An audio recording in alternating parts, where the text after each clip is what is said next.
I had a dream, and then I turn on the lights, and she's dead on the floor. How? I have blood all over me, and there's a bloody knife on the bed, and I think I did it. This is the chilling 911 call from a husband who had just found his wife lying dead on the floor of the bedroom with a bloody knife on the bed. The murder mystery deepens when the husband blames the cold medicine for this horrific deed. Is this the voice of a cold-blooded monster? Or an unfortunate husband who drank a little too much cough syrup? Hi, and welcome back to Mysterious 7. Today we delve into the mind of a husband who wound up killing the person he vowed to love and cherish forever. But first, if you still haven't subscribed to our channel, please hit the subscribe and like buttons and press the notification bell below. Let's dive in without any further ado. Today's story takes us to Raleigh, the capital city of North Carolina. Located in the northeast central region of North Carolina, Raleigh is one of the fastest growing cities in the U.S. Surrounded by beautiful oak trees, Raleigh is the perfect blend of history and traditions. However, in 2017, a dreadful crime would shake the city to its core. At around 1 a.m. on September 1, 2017, a 911 dispatcher from Raleigh Police Department received a call from 28-year-old Matthew Phelps, who sounded a bit sedated. During the call, he claimed that he had accidentally stabbed his wife Lauren to death while he was dreaming. He then suddenly woke up and saw his wife lying in a pool of blood on the floor. I took more medicine than I should have. What medicine did you take? I took horse eating, cough and cold, because I know it can make you feel good, so a lot of times I can't sleep at night. Is she breathing at all? Is her chest moving? Is anything going on with her? No. Okay, well, we're gonna at The least... blood is dried on me. It's dried? The blood's not wet on me, the blood is dry. Not long after this portion of the phone call, Matthew admits to why he's acting so strangely and presents a reason for the slaying. Raleigh police arrived at Matthew's Patuxent Drive home in Raleigh just seconds after the 7-minute call. Matthew's wife, 29-year-old Lauren, was lying motionless on the floor. A blood-soaked knife was on the bed, and the cough medicine was laid out on the bathroom counter, supporting his claim for taking cough medicine. Though Lauren exhibited no signs of life, paramedics still took her to the hospital where she was pronounced dead. Detectives were confused about whether it was a tragic accident or a planned murder, but they brought Matthew in for further questioning. The results of the autopsy performed on Lauren's corpse revealed gruesome details. Her body suffered 123 stab wounds. 44 of those were around her face, and the rest were on her head, neck, and arms. Although there was no doubt about who was responsible for Lauren's death, detectives were torn between the theory of her demise being a tragic accident or a planned murder. Hundreds of pictures on their social media accounts represented the couple's contented life together. Matthew did not have any criminal record. From the outside, they were a happy-go-lucky couple who had it all. The cough syrup theory could not be immediately discounted. After all, cough syrups, when taken in a high dosage, can cause euphoria, delusions, and dissociative phenomena which often result in people acting strangely. In order to solve the mystery of this killing, investigators began to dive deep into the couple's history. Lauren Ashley Nicole Hugelmeyer was born on June 9, 1988 in Los Angeles County.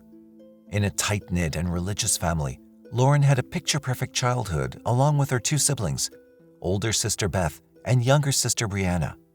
Lauren was known as an all-around happy person. She was known to be hardworking and studious.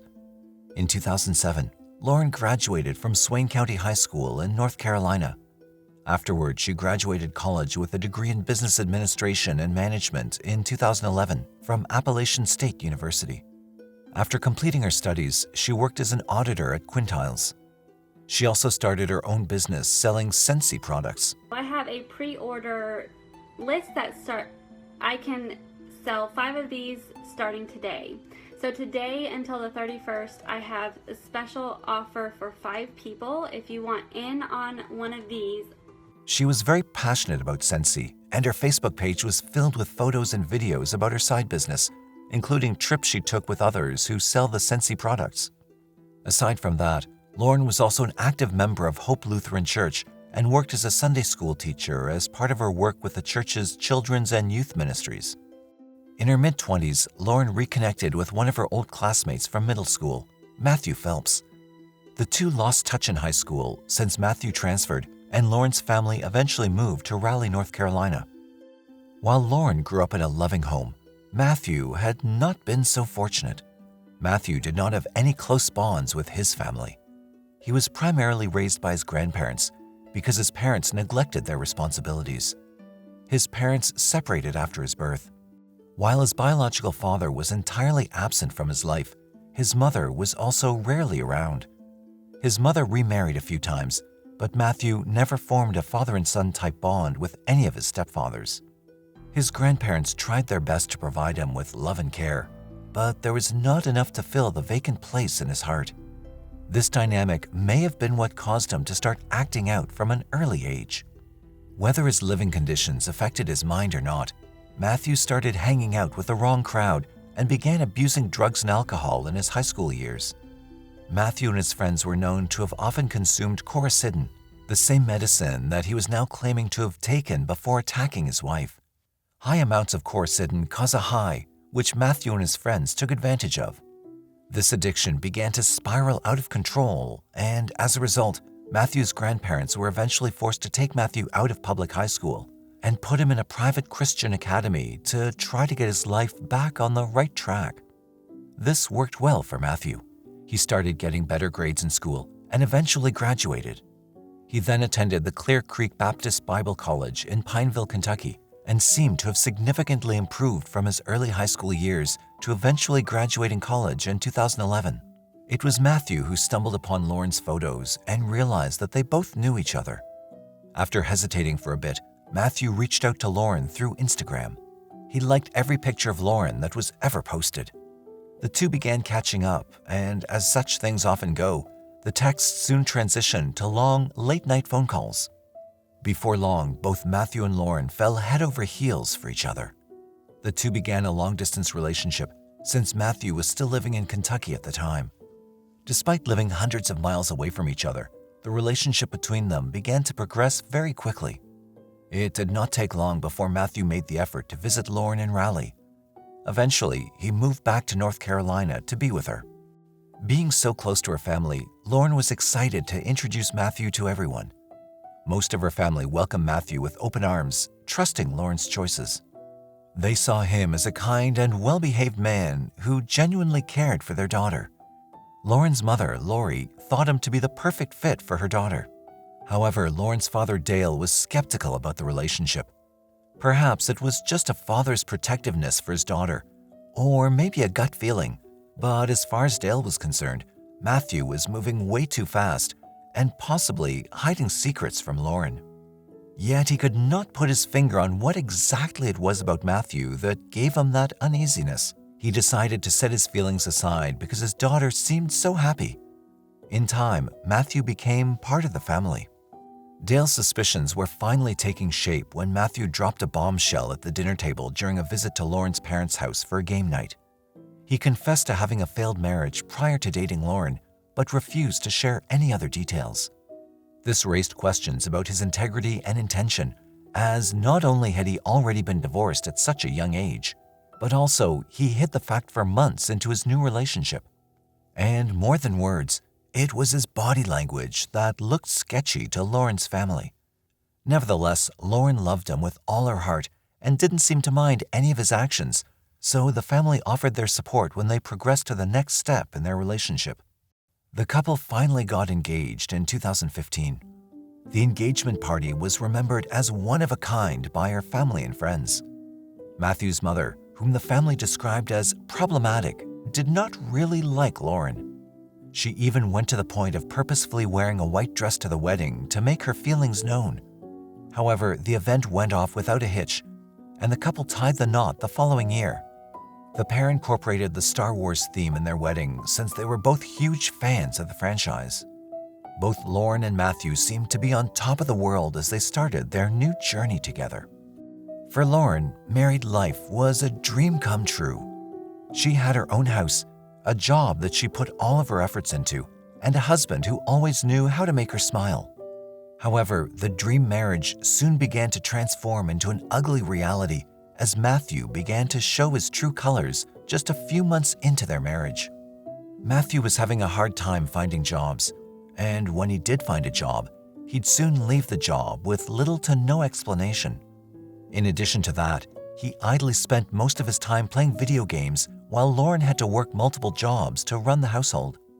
According to Lauren's family, whom she often confided in, this put a strain on their finances. But that wasn't the only factor putting financial strain on Lauren. Matthew was overspending on fancy electronic gadgets and gaming equipment, while Lauren was focusing on tightening their purse strings. He spent $1,200 on iTunes and Xbox subscriptions for his video gaming. He'd even go to the extent of stealing money out of Lauren's purse if she ever refused to pay for his frivolous lifestyle. Lauren had approximately $10,000 in her bank account before getting married to Matthew, but by the time of her death, it had dwindled to only $1,000. There were other problems in the relationship besides just Matthew's spending habits. While visiting Matthew's family home with them 6 months after the couple got married, not only did his mother give Lauren the cold shoulder, but she and Matthew fought the whole time.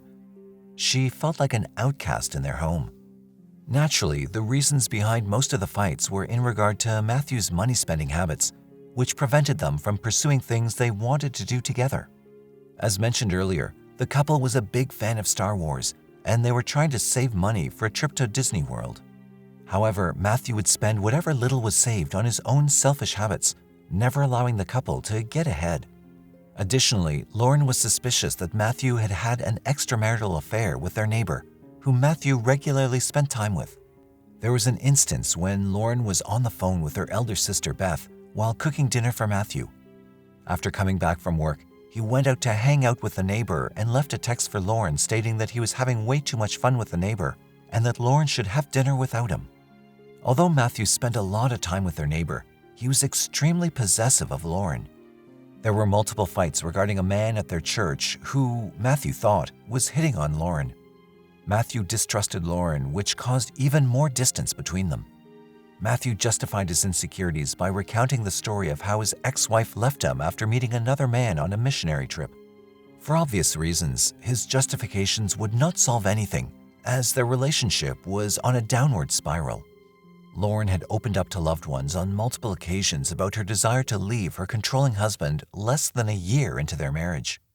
However, because of her religious beliefs, she was adamant about making the marriage work and tried to push divorce to the back of her mind as a last resort. Despite all of their issues, Lauren still tried to present a perfect marriage to the outside world. On every platform of social media, she continued to post pictures and videos of themselves accompanied by sugary sweet captions expressing their love. Yet that was in stark contrast to what was actually happening behind closed doors. Eventually, Matthew decided to go back to college to become a pastor for their church in an attempt to keep their marriage afloat. However, Lauren was not significantly impressed with this effort. In fact, fed up with his inconsiderate and immature behavior, Lauren was finally on the verge of leaving Matthew, but she would never have the chance to follow through with that decision. Instead, she was brutally murdered by her husband in their marital bed. With all this history, it did not take long to put the puzzle pieces together. They all concurred that everything about the crime scene looked way too staged. Not only were the knife and the cough syrup perfectly set out in certain positions, but Matthew had almost no blood on him aside from some on his shoes and a few drops on his shirt. This was not consistent with someone who had stabbed a person 123 times. It looked as though Matthew had attempted to clean himself up, which contradicts his claims of being in a delusional state. Luminol tests performed around their apartment showed that there were traces of blood everywhere, which had been cleaned up before authorities could see it.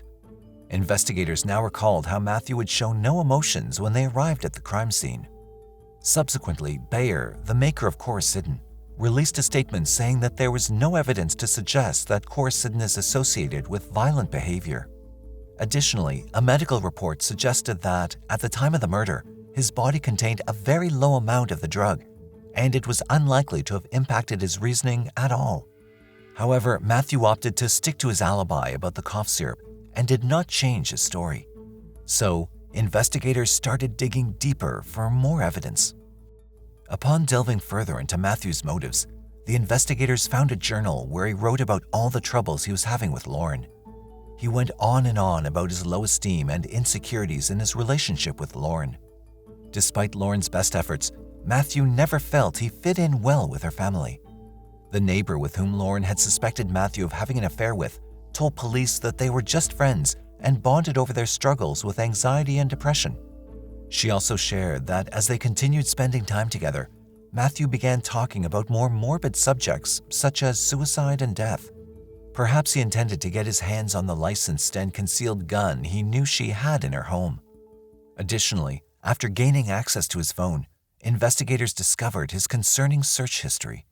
He had searched for odd things, such as, "How loopy does quercetin make you?" or "Have other people been high from quercetin?" Looking solely at these Google searches, one could surmise that this murder was premeditated and he was already planning on using the cough medicine as a defense. However, this circumstantial evidence was not enough to build a solid case against him. Yet, soon another discovery came to light. Matthew had a secret Instagram account, @Marty_Radical, where he posted dark images from the movie American Psycho and pictures of him dressed as Patrick Bateman, the lead character of the movie. Apparently, Matthew was obsessed with serial killers and expressed to a friend that he was curious about what it would feel like to kill someone. Right before he murdered Lauren, he posted an Instagram photo with a caption saying, "Everyone thinks I'm a serial killer. #FoundAnAngelToKill." The account contained numerous posts that discussed the devil and demons. Finally, it was time to bring the matter to trial. Prosecutors were confident that they had enough evidence to implicate Matthew in his wife's intentional murder. However, Matthew's defense argued in court that this wasn't in Matthew's character and that he was in an unstable and depressed mental state when the murder occurred. With everybody so that we can all together get to the bottom of this really significant tragedy. To support the claim, they presented a few letters from Matt's co-workers to the judge, insisting that this was not in Matthew's character. The prosecution brought Matthew's ex-wife to the stand. Contradicting Matthew's previous claims of her cheating on him, she revealed that it was Matthew who cheated on her multiple times throughout their marriage. Like Lauren, she seemed to have similar issues in her marriage to Matthew. These included Matthew not working, spending way too much money, and not contributing anything to their dreams together, which ended up causing the separation. Matthew ultimately accepted a plea deal and pleaded guilty to first-degree murder to avoid the death penalty he was initially facing. You're pleading guilty to one offense. That's the offense of first-degree murder. It is a felony. It carries the maximum penalty of death or life without the possibility of parole. Do you understand that? Yes, sir. Do you personally plead guilty to the charge I just described? Yes, sir. And did you in fact murder your wife, Lauren Hugelmeyer Phelps, by stabbing her multiple times? Yes, sir. The matter finally came to a conclusion on October 5, 2018, when Matthew was sentenced to life in prison without the possibility of parole. After his sentencing, Matthew read an apology to Lauren's family. I'm sorry that I took away Lauren's life, a life that was deeply connected to so many people. However, his apology fell on deaf ears, as her family said that it meant nothing to them. Never. I'll take him to my grave, and I'll still hate him. There's no way. No man can do that to any human being. They stated that they could never forgive him for his thoughtless actions. They shared in a statement, "He was luring all of us into a trap by taking advantage of our kindness and generosity. We never once thought Lauren was in danger." To this day, Lauren's family feels a sense of blame for not intervening when they knew the relationship had taken a turn for the worse. To help others like their beloved Lauren, they've put together an organization called Lauren's Light, which raises awareness for abusive relationships and domestic violence. Do you think Matthew meticulously planned his wife's murder? Do you think there could be any validity to his claim that the cough serum made him do it? Let us know what your thoughts are in the comment section below. Don't forget to like, comment, share, and subscribe.